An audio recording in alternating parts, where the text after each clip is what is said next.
Judges chapter 7.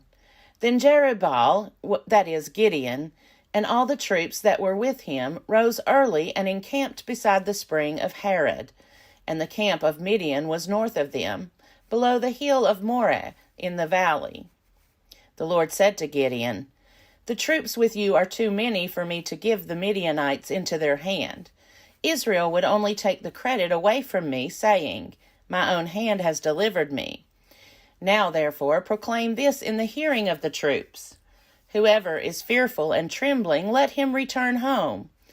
Thus Gideon sifted them out. 22,000 returned, and 10,000 remained. Then the Lord said to Gideon, "The troops are still too many. Take them down to the water, and I will sift them out for you there. When I say, 'This one shall go with you,' he shall go with you. And when I say, 'This one shall not go with you,' he shall not go." So he brought the troops down to the water, and the Lord said to Gideon, "All those who lap the water with their tongues as a dog laps, you shall put to one side. All those who kneel down to drink, putting their hands to their mouths, you shall put to the other side." The number of those that lapped was 300, but all the rest of the troops knelt down to drink water. Then the Lord said to Gideon, "With the 300 that lapped I will deliver you, and give the Midianites into your hand. Let all the others go to their homes." So he took the jars of the troops from their hands, and their trumpets, and he sent all the rest of Israel back to their own tents, but retained the 300. The camp of Midian was below him in the valley. That same night the Lord said to him, "Get up, attack the camp, for I have given it into your hand. But if you fear to attack, go down to the camp with your servant Purah, and you shall hear what they say, and afterward your hands shall be strengthened to attack the camp." Then he went down with his servant Purah to the outposts of the armed men that were in the camp. The Midianites and the Amalekites and all the people of the east lay along the valley as thick as locusts, and their camels were without number, countless as the sand on the seashore. When Gideon arrived, there was a man telling a dream to his comrade, and he said, "I had a dream, and in it a cake of barley bread tumbled into the camp of Midian, and came to the tent, and struck it so that it fell. It turned upside down, and the tent collapsed." And his comrade answered, "This is no other than the sword of Gideon, son of Joash, a man of Israel. Into his hand God has given Midian and all the army." When Gideon heard the telling of the dream and its interpretation, he worshipped, and he returned to the camp of Israel and said, "Get up, for the Lord has given the army of Midian into your hand." After he divided the 300 men into 3 companies, and put trumpets into the hands of all of them, and empty jars, with torches inside the jars, he said to them, "Look at me and do the same. When I come to the outskirts of the camp, do as I do. When I blow the trumpet, I and all who are with me, then you also shall blow the trumpet around the whole camp and shout, 'For the Lord and for Gideon.'" So Gideon and the 100 who were with him came to the outskirts of the camp at the beginning of the middle watch, when they had just set the watch, and they blew the trumpets and smashed the jars that were in their hands. So the 3 companies blew the trumpets and broke the jars, holding in their left hands the torches, and in their right hands the trumpets to blow. And they cried, "A sword for the Lord and for Gideon." Every man stood in his place all around the camp, and all the men in camp ran. They cried out and fled. When they blew the 300 trumpets, the Lord set every man's sword against his fellow and against all the army. And the army fled as far as Beth-shittah, and toward Zererah, as far as the border of Abel-meholah by Tabbath. And the men of Israel were called out from Naphtali, and from Asher, and from all Manasseh, and they pursued after the Midianites.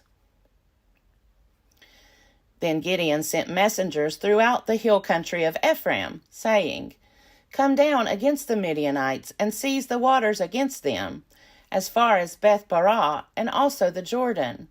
So all the men of Ephraim were called out, and they seized the waters as far as Beth-barah, and also the Jordan. They captured the 2 captains of Midian, Oreb and Zeb. They killed Oreb at the rock of Oreb, and Zeb they killed at the winepress of Zeb, as they pursued the Midianites. They brought the heads of Oreb and Zeb to Gideon beyond the Jordan. Judges chapter 8. Then the Ephraimites said to him, "What have you done to us, not to call us when you went to fight against the Midianites?" And they upbraided him violently. So he said to them, "What have I done now in comparison with you? Is not the gleaning of the grapes of Ephraim better than the vintage of Abiezer? God has given into your hands the captains of Midian, Oreb and Zeb. What have I been able to do in comparison with you?" When he said this, their anger against him subsided. Then Gideon came to the Jordan and crossed over, he and the 300 who were with him, exhausted and famished. So he said to the people of Succoth, "Please give some loaves of bread to my followers, for they are exhausted, and I am pursuing Zebah and Zalmunna, the kings of Midian."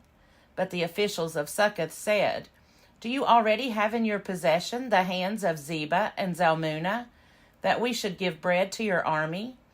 Gideon replied, "Well then, when the Lord has given Zebah and Zalmunna into my hand, I will trample your flesh on the thorns of the wilderness and on the briars." From there he went up to Penuel, and made the same request of them. And the people of Penuel answered him as the people of Succoth had answered. So he said to the people of Penuel, "When I come back victorious, I will break down this tower." Now Zebah and Zalmunna were in Karkor with their army, about 15,000 men, all who were left of all the army of the people of the east. For 120,000 men bearing arms had fallen. So Gideon went up by the caravan route east of Nobah and Jogbehah and attacked the army, for the army was off its guard. Zebah and Zalmunna fled, and he pursued them and took the 2 kings of Midian, Zebah and Zalmunna, and threw all the army into a panic. When Gideon, son of Joash, returned from the battle by the ascent of Heres, he caught a young man, one of the people of Succoth, and questioned him. And he listed for him the officials and elders of Succoth, 77 people. Then he came to the people of Succoth and said, "Here are Zebah and Zalmunna, about whom you taunted me, saying, 'Do you already have in your possession the hands of Zebah and Zalmunna, that we should give bread to your troops who are exhausted?' So he took the elders of the city, and he took thorns of the wilderness and briars, and with them he trampled the people of Succoth. He also broke down the tower of Penuel, and killed the men of the city. Then he said to Zebah and Zalmunna, 'What about the men whom you killed at Tabor?' They answered, 'As you are, so were they, every one of them. They resembled the sons of a king.' And he replied, 'They were my brothers, the sons of my mother. As the Lord lives, if you had saved them alive, I would not kill you.' So he said to Jether, his firstborn, 'Go kill them.' But the boy did not draw his sword, for he was afraid, because he was still a boy. Then Zebah and Zalmunna said, 'You come and kill us, for as the man is, so is his strength.' So Gideon proceeded to kill Zebah and Zalmunna, and he took the crescents that were on the necks of their camels. Then the Israelites said to Gideon, 'Rule over us, you and your son and your grandson also, for you have delivered us out of the hand of Midian.' Gideon said to them, 'I will not rule over you, and my son will not rule over you. The Lord will rule over you.' Then Gideon said to them, 'Let me make a request of you. Each of you give me an earring he has taken as booty.' For the enemy had golden earrings, because they were Ishmaelites. 'We will willingly give them,' they answered. So they spread a garment, and each threw into it an earring he had taken as booty. The weight of the golden earrings that he requested was 1,700 shekels of gold, apart from the crescents and the pendants and the purple garments worn by the kings of Midian, and the collars that were on the necks of their camels. Gideon made an ephod of it and put it in his town, in Ophrah, and all Israel prostituted themselves to it there, and it became a snare to Gideon and to his family. So Midian was subdued before the Israelites, and they lifted up their heads no more. So the land had rest 40 years in the day of Gideon. Jerubbaal, son of Joash, went to live in his own house. Now Gideon had 70 sons, his own offspring, for he had many wives. His concubine, who was in Shechem, also bore him a son, and he named him Abimelech. Then Gideon, son of Joash, died at a good old age, and was buried in the tomb of his father Joash at Ophrah of the Abiezrites. As soon as Gideon died, the Israelites relapsed and prostituted themselves with the Baals, making Baal-berith their god. The Israelites did not remember the Lord their God, who had rescued them from the hand of all their enemies on every side, and they did not exhibit loyalty to the house of Jerubbaal, that is, Gideon, in return for all the good that he had done to Israel. Judges chapter 9.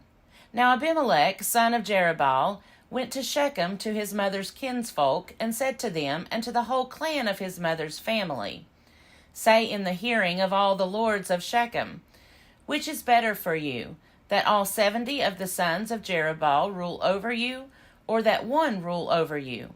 Remember also that I am your bone and your flesh. So his mother's kinsfolk spoke all these words on his behalf in the hearing of all the lords of Shechem, and their hearts inclined to follow Abimelech, for they said, He is our brother. They gave him 70 pieces of silver out of the temple of Baal-berith, with which Abimelech hired worthless and reckless fellows, who followed him. He went to his father's house at Ophrah, and killed his brothers, the sons of Jerubbaal, 70 men, on one stone. But Jotham, the youngest son of Jerubbaal, survived, for he hid himself. Then all the lords of Shechem and all Beth Millo came together, and they went and made Abimelech king by the oak of the pillar at Shechem. When it was told to Jotham, he went and stood on the top of Mount Gerizim, and cried aloud and said to them, Listen to me, you lords of Shechem, so that God may listen to you. The trees once went out to anoint a king over themselves. So they said to the olive tree, Reign over us. The olive tree answered them, Shall I stop producing my rich oil by which gods and mortals are honored, and go to sway over the trees? Then the trees said to the fig tree, You come and reign over us. But the fig tree answered them, Shall I stop producing my sweetness and my delicious fruit, and go to sway over the trees? Then the trees said to the vine, You come and reign over us. But the vine said to them, Shall I stop producing my wine that cheers gods and mortals, and go to sway over the trees? So all the trees said to the bramble, You come and reign over us. And the bramble said to the trees, If in good faith you are anointing me king over you, then come and take refuge in my shade. But if not, let fire come out of the bramble and devour the cedars of Lebanon. Now, therefore, if you acted in good faith and honor when you made Abimelech king, and if you have dealt well with Jerubbaal and his house, and have done to him as his actions deserved, for my father fought for you, and risked his life, and rescued you from the hand of Midian. But you have risen up against my father's house this day, and have killed his sons, 70 men on one stone, and have made Abimelech, the son of his slave woman, king over the lords of Shechem, because he is your kinsman. If, I say, you have acted in good faith and honor with Jerubbaal and with his house this day, then rejoice in Abimelech, and let him also rejoice in you. But if not, let fire come out from Abimelech, and devour the lords of Shechem and Beth Millo, and let fire come out from the lords of Shechem and from Beth Millo, and devour Abimelech. Then Jotham ran away and fled, going to Beer, where he remained for fear of his brother Abimelech. Abimelech ruled over Israel 3 years, but God sent an evil spirit between Abimelech and the lords of Shechem, and the lords of Shechem dealt treacherously with Abimelech. This happened so that the violence done to the 70 sons of Jerubbaal might be avenged, and their blood be laid on their brother Abimelech, who killed them, and on the lords of Shechem, who strengthened his hands to kill his brothers. So, out of hostility to him, the lords of Shechem set ambushes on the mountain tops. They robbed all who passed by them along that way, and it was reported to Abimelech. When Gaal, son of Ebed, moved into Shechem with his kinsfolk, the lords of Shechem put confidence in him. They went out into the field and gathered the grapes from their vineyards, trod them, and celebrated. Then they went into the temple of their God, ate and drank, and ridiculed Abimelech. Gaal, son of Ebed, said, "Who is Abimelech, and who are we of Shechem, that we should serve him? Did not the son of Jerubbaal and Zebul, his officer, serve the men of Hamor, father of Shechem? Why then should we serve him? If only this people were under my command, then I would remove Abimelech. I would say to him, 'Increase your army and come out.'" When Zebul, the ruler of the city, heard the words of Gaal, son of Ebed, his anger was kindled. He sent messengers to Abimelech at Arumah, saying, "Look, Gaal, son of Ebed, and his kinsfolk have come to Shechem, and they are stirring up the city against you. Now therefore go by night, you and the troops that are with you, and lie in wait in the fields. Then early in the morning, as soon as the sun rises, get up and rush on the city. And when he and the troops that are with him come out against you, you may deal with them as best you can." So Abimelech and all the troops with him got up by night and lay in wait against Shechem in 4 companies. When Gaal, son of Ebed, went out and stood in the entrance of the gate of the city, Abimelech and the troops with him rose from the ambush. And when Gaal saw them, he said to Zebul, "Look, people are coming down from the mountain tops." And Zebul said to him, "The shadows on the mountains look like people to you." Gaal spoke again and said, "Look, people are coming down from Tabor-Ez, and one company is coming from the direction of Elon Meonim." Then Zebul said to him, "Where is your boast now, you who said, 'Who is Abimelech, that we should serve him?' Are not these the troops you made light of? Go out now and fight with them." So Gaal went out at the head of the lords of Shechem and fought with Abimelech. Abimelech chased him, and he fled before him. Many fell wounded, up to the entrance of the gate. So Abimelech resided at Arumah, and Zebul drove out Gaal and his kinsfolk, so that they could not live on at Shechem. On the following day the people went out into the fields. When Abimelech was told, he took his troops and divided them into 3 companies and lay in wait in the fields.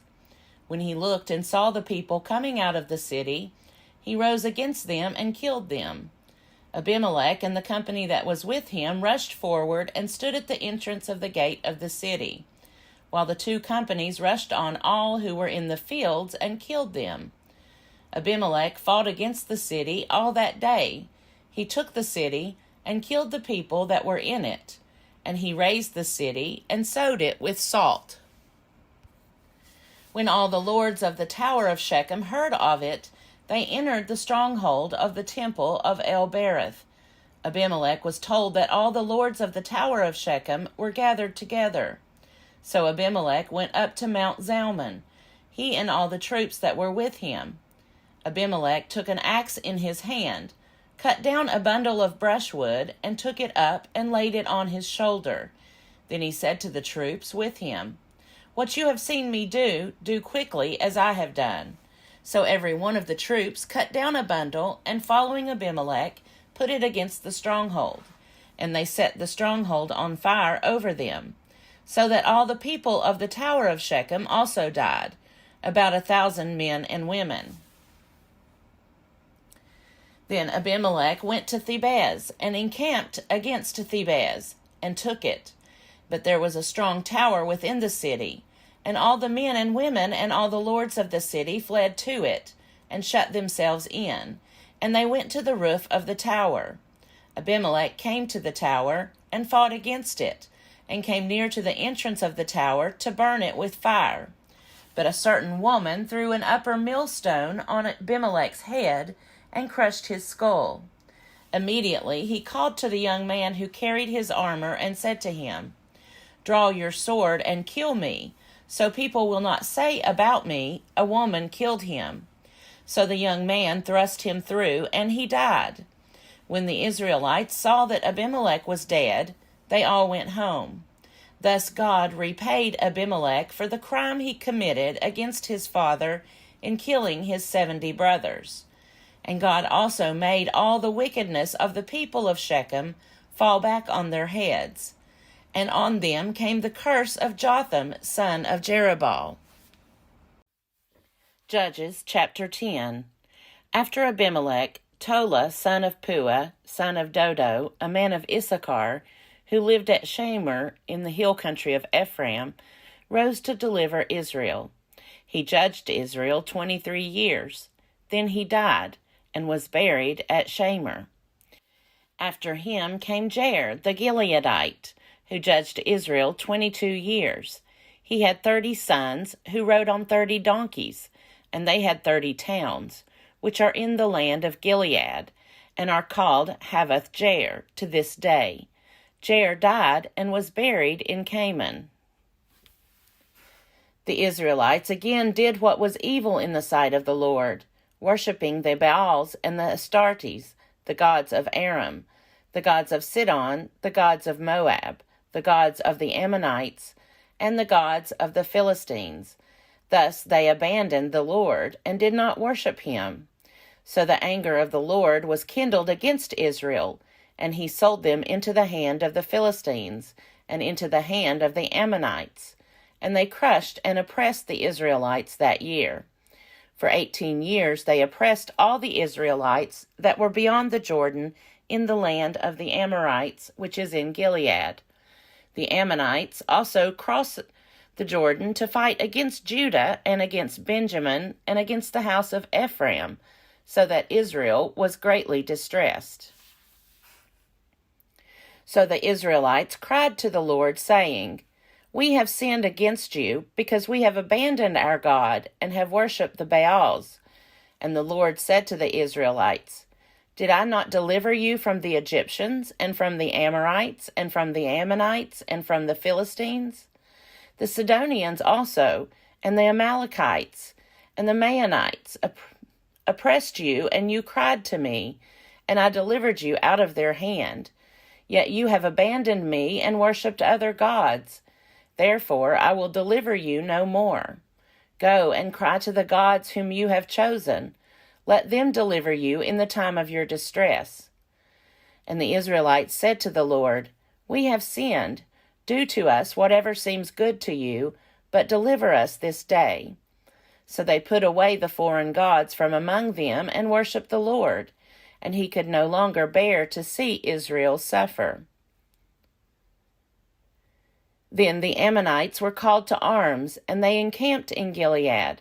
And the Israelites came together, and they encamped at Mizpah. The commanders of the people of Gilead said to one another, "Who will begin the fight against the Ammonites? He shall be head over all the inhabitants of Gilead." Judges chapter 11. Now Jephthah the Gileadite, the son of a prostitute, was a mighty warrior. Gilead was the father of Jephthah. Gilead's wife also bore him sons. And when his wife's sons grew up, they drove Jephthah away, saying to him, "You shall not inherit anything in our father's house, for you are the son of another woman." Then Jephthah fled from his brothers and lived in the land of Tob. Outlaws collected around Jephthah and went raiding with him. After a time, the Ammonites made war against Israel. And when the Ammonites made war against Israel, the elders of Gilead went to bring Jephthah from the land of Tob. They said to Jephthah, "Come and be our commander, so that we may fight with the Ammonites." But Jephthah said to the elders of Gilead, "Are you not the very ones who rejected me and drove me out of my father's house? So why do you come to me now when you are in trouble?"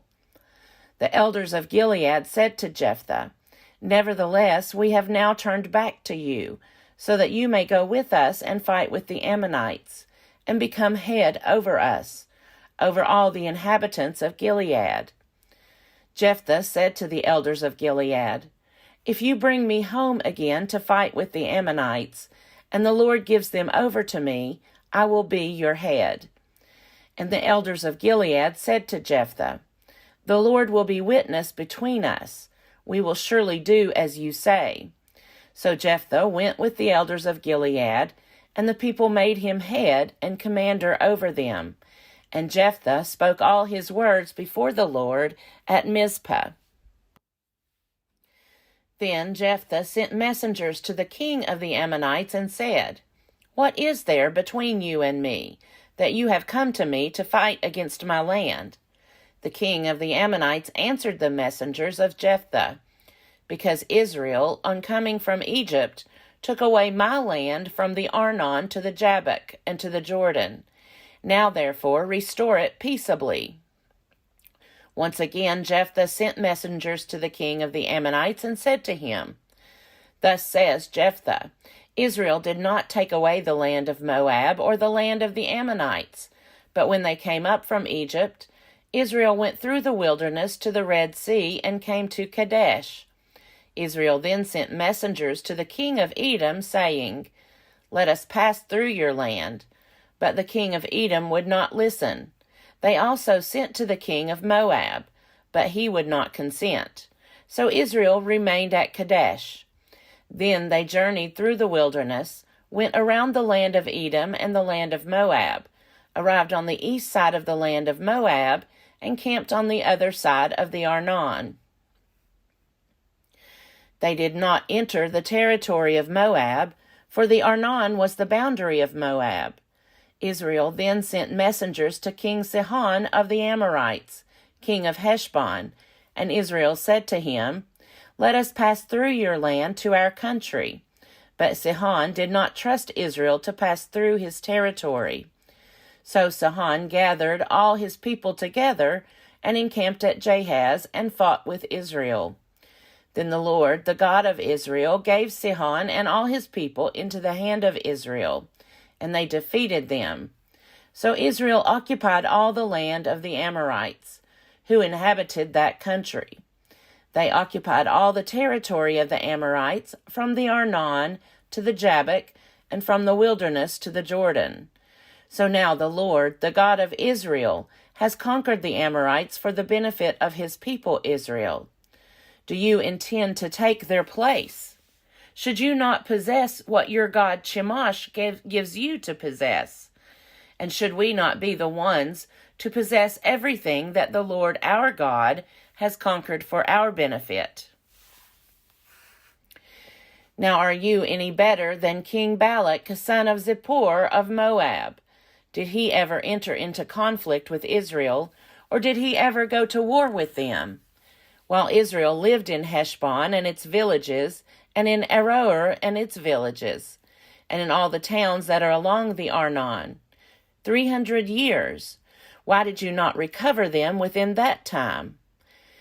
It is not I who have sinned against you, but you are the one who does me wrong by making war on me. Let the Lord, who is judge, decide today for the Israelites or for the Ammonites." But the king of the Ammonites did not heed the message that Jephthah sent him. Then the Spirit of the Lord came upon Jephthah, and he passed through Gilead and Manasseh. He passed on to Mizpah of Gilead, and from Mizpah of Gilead he passed on to the Ammonites. And Jephthah made a vow to the Lord and said, If you will give the Ammonites into my hand, then whoever comes out of the doors of my house to meet me, when I return victorious from the Ammonites, shall be the Lord's, to be offered up by me as a burnt offering.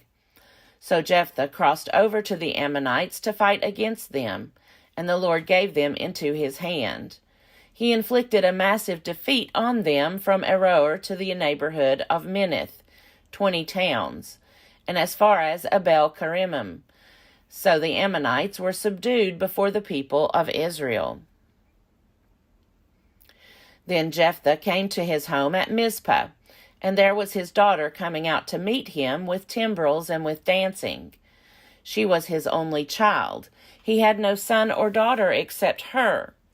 When he saw her, he tore his clothes and said, Alas, my daughter, you have brought me very low. You have become the cause of great trouble to me. For I have opened my mouth to the Lord, and I cannot take back my vow. She said to him, My father, if you have opened your mouth to the Lord, do to me according to what has gone out of your mouth, now that the Lord has given you vengeance against your enemies, the Ammonites. And she said to her father, Let this thing be done for me.